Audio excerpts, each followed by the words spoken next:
अल्फिया बाजी, मेरी बेटी अब 10 साल की हो गई है। मैं चाहती हूँ कि वो मजबूत भी बने और अपनी हिफाजत करना भी सीखे। मुझे उसे क्या क्या बातें सिखानी चाहिए? हानिया बहन, बेटियाँ बहुत नाजुक अमानत होती हैं। वो शीशे की मानिंद होती हैं। अगर उनका सही ख्याल न रखा जाए तो जमाना उन्हें चोट पहुँचा सकता है। तो बाजी, सबसे पहले मुझे उसे क्या सिखाना चाहिए?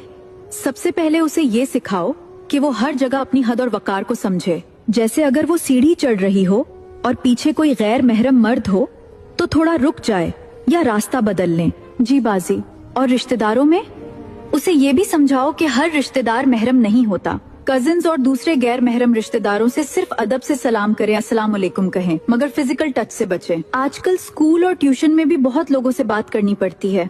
बिल्कुल, इसलिए उसे ये जरूर सिखाओ कि हर शख्स से मुनासिब फासला रखे, चाहे वो रिश्तेदार हो, उस्ताद हो या कोई जानने वाला। हर रिश्ते में एक हद मुकर्रर होना बहुत जरूरी है। इसी से लड़की का वकार बाकी रहता है। और बाहर जाते वक्त बाजार, सड़क या गली में ऊंची आवाज में हंसना, मजाक करना या बातें करना ठीक नहीं। लड़की का सुकून और संजीदगी उसकी पहचान होती है। बाजी, मुझे सबसे ज्यादा डर जमाने का है। डर की नहीं, समझदारी की जरूरत है। उसे ये समझाओ कि बाप और भाइयों के अलावा हर मर्द से बिला जरूरत बात न करे, और अगर कभी कोई उसे अनकंफर्टेबल महसूस कराए तो तुरंत घर वालों को बताए। जी बाजी। और पर्दे के बारे में उसे ये भी सिखाओ कि अगर नीचे से कोई चीज उठानी हो तो झुकने के बजाय बैठकर उठाए। इससे उसका पर्दा और सतर दोनों महफूज रहते हैं। अल्हम्दुलिल्लाह, आज आपने दिल को सुकून दे दिया।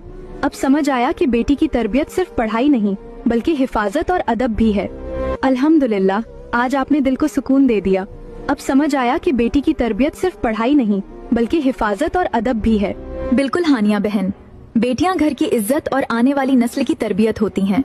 उनकी हिफाजत और सही परवरिश हम सब की जिम्मेदारी है। मेरा सवाल आप सबसे है, आप अपनी बेटी की हिफाजत और तरबियत के लिए उन्हें क्या सिखाते हैं? कमेंट में जरूर लिखिए।